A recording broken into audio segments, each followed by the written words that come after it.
All right, so get this. Today we're diving into something called, wait for it, decentralized communism. Decentralized communism. Yeah, you heard right. Okay, now I'm really intrigued. We've got this Substack post, brand new, just dropped today, actually, October 4th, 2024, by, get this, the Appalachian Guerrilla.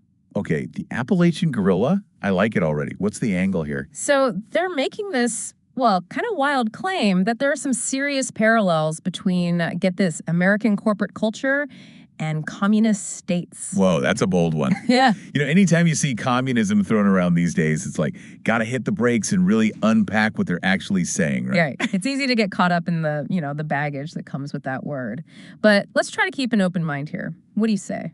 Absolutely. Let's hear them out. What's the Appalachian Guerrilla's main argument? So they zero in on this comparison. I'd never really thought about it this way before, but HR departments, compliance divisions, all that corporate stuff, they're saying these act like almost like mini governments inside companies, enforcing this like very particular way of thinking. Interesting. Kind of like a top-down structure. Yeah. But instead of a government issuing decrees, it's coming from corporate, right. And they even call employees stuck in the system drones? Drones. So there's definitely a negative connotation there, like these people are just blindly following orders. But historically, when you look at why communist states might install officials within businesses, it often boils down to control, right? Making sure everyone's on the same page, ideologically speaking. And they're drawing a direct line between that and what we're seeing in corporations today. So is the Appalachian Guerrilla implying that there's a similar kind of ideological control happening in corporations? That's what they're saying, yeah. And they even go as far as to compare it to the Chinese government placing officials within businesses. And this is where it gets really interesting. To really hammer home their point, they introduce this whole concept of the cathedral. The cathedral. Okay. What is that exactly? Some kind of all-powerful. Exactly. It's like their term for this network of institutions. Think universities, media outlets, the big players. Ah, I see. They're suggesting that these institutions are all working together to promote a specific worldview. Okay, so they're not just talking about corporations acting alone. They're saying there are these bigger forces at play. Exactly. They're saying these institutions, this cathedral, are the puppet masters and corporations are just, the puppets.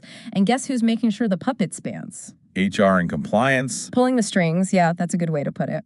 And all of it, feeds into this bigger goal. Which is it? So they're saying it's all about the economy, stupid. Of course, everything always comes back to the economy. But they're not just talking about any economy, right? They specifically call out GDP growth, that's the holy grail. And to get there, everything needs to be, predictable, running like a well-oiled machine. Okay, so where do things like diversity and inclusion fit into all of this? That seems like a whole other can of worms. Right. It's like, are they saying those initiatives are just tools to achieve that economic stability? That's what they seem to be implying.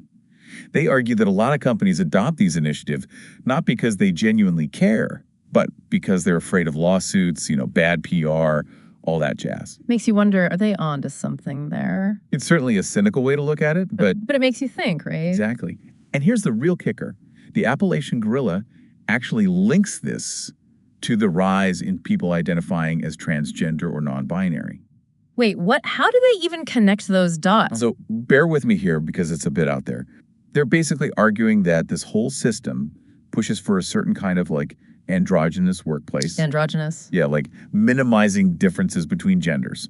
And their reasoning is that it reduces the risk of sexual harassment issues, which in their view is just another way to keep the economic engine humming along smoothly. Wow. Okay, so if we're following their logic, then all these societal changes we're seeing are just byproducts of this system, this decentralized communism.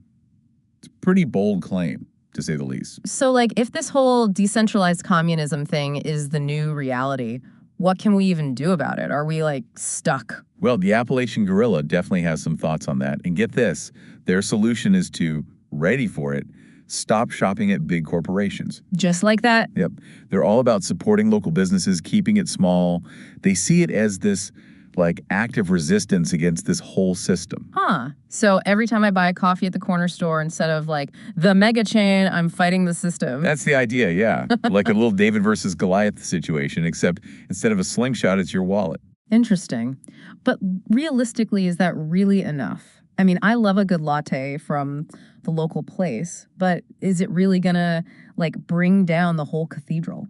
That's the million-dollar question, right? I mean, there's no denying that supporting local businesses is a good thing, for communities and all that. But whether it'll dismantle this whole system the Appalachian guerrillas laid out, well, that's debatable. Yeah, it's a pretty big claim, but they definitely get points for, like, creativity. For sure. And, even if you don't buy into everything they're saying, they tap into this feeling a lot of people have these days. Which is That sense of, like, being swept along by forces you don't really understand. Like you're just along for the ride. totally. And they're saying that even our everyday choices, where we shop, what we buy, it's all connected to this bigger system. Exactly. Whether it's all some grand conspiracy or just like unintended consequences, it's something to think about. Definitely gives you a new perspective.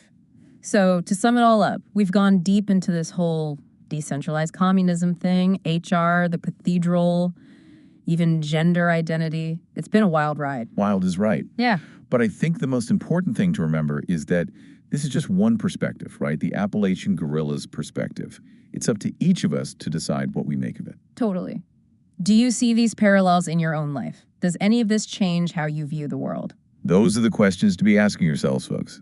And who knows, maybe you'll come up with some even wilder theories than decentralized communism. Now that's something I'd love to unpack in another deep dive. But until then, keep those brains buzzing, and we'll catch you next time.